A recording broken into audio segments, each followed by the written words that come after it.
धृतराष्ट्र, पांडु और विदुर के लालन पालन का भार भीष्म के ऊपर था। तीनों पुत्र बड़े होने पर विद्या पढ़ने भेजे गए।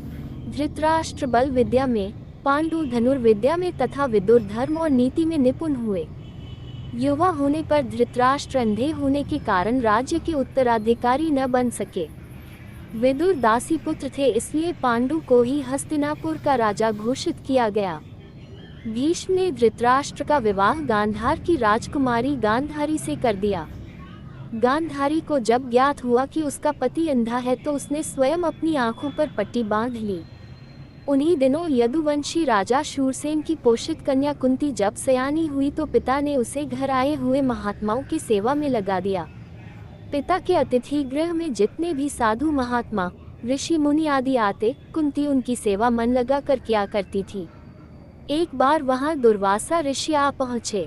कुंती ने उनकी भी मन लगा कर सेवा की। कुंती की सेवा से प्रसन्न होकर दुर्वासा ऋषि ने कहा, पुत्री, मैं तुम्हारी सेवा से अत्यंत प्रसन्न हुआ हूँ, अतः तुझे एक ऐसा मंत्र देता हूँ जिसके प्रयोग से तू जिस देवता का स्मरण करेगी वह तत्काल तेरे समक्ष प्रकट होकर तेरी मनोकामना पूर्ण करेगा। इस प्रकार दुर्वासा ऋषि कुंती को मंत्र प्रदान करके चले गए। एक दिन कुंती ने उस मंत्र की सत्यता की जांच करने के लिए एकांत स्थान पर बैठकर उस मंत्र का जाप करते हुए सूर्यदेव का स्मरण किया। उसी क्षण सूर्यदेव वहां प्रकट होकर बोले, देवी, मुझे बताओ कि तुम मुझसे किस वस्तु की अभिलाषा करती हो। मैं तुम्हारी अभिलाषा अवश्य पूर्ण करूंगा। इस पर कुंती ने कहा, हे देव, मुझे आपसे किसी भी प्रकार की अभिलाषा नहीं है।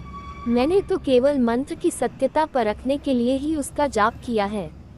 कुंती के इन वचनों को सुनकर सूर्यदेव बोले, हे कुंती, मेरा आना व्यर्थ नहीं जा सकता। मैं तुम्हें एक अत्यंत पराक्रमी तथा दानशील पुत्र प्रदान करता हूँ। इतना कहकर सूर्यदेव अंतर्ध्यान हो गए। कुंती ने लज्जावश ये बात किसी से नहीं कह सकी।